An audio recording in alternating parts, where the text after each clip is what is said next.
దేవుని నామానికి స్తోత్రములు కలుగును గాక. ప్రపంచవ్యాప్తంగా చూస్తున్న ఈ యొక్క వీడియోస్ చూస్తున్న వారు మేము బలపరచబడుతున్నాము, మేము దీవింపబడుతున్నాము, మేము ఆశీర్వాదింపబడుతున్నామని నాకు తెలియజేస్తున్నారు, ఫోన్స్ చేస్తున్నారు. దేవుడు మిమ్మల్ని దీవించును గాక. దేవుడు మిమ్మల్ని ఇంకా ఉన్నతమైన స్థానములో నడిపించును గాక. అందుకనే దేవుని వాక్యము తెలియజేయబడుతుంది, దేవుని మాటలు తెలియజేయబడుతున్నాయి.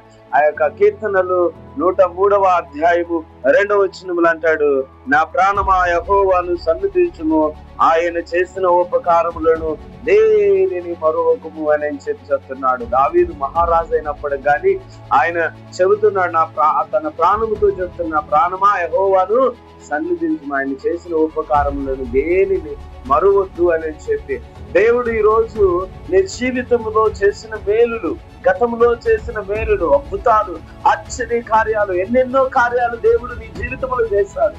కానీ నువ్వు మర్చిపోకుండా దేవునికి కృతజ్ఞత కలిగి జీవిస్తే ప్రభు తప్పకుండా నిన్ను ఆ యొక్క ఉన్నతమైన స్థానములో నిలబెడతాడు. నువ్వు ఎటువంటి స్థితిలో ఉన్నప్పుడు కానీ దేవుడు నిన్ను దీవిస్తాడు, ఆశీర్వాదిస్తాడు. God bless you.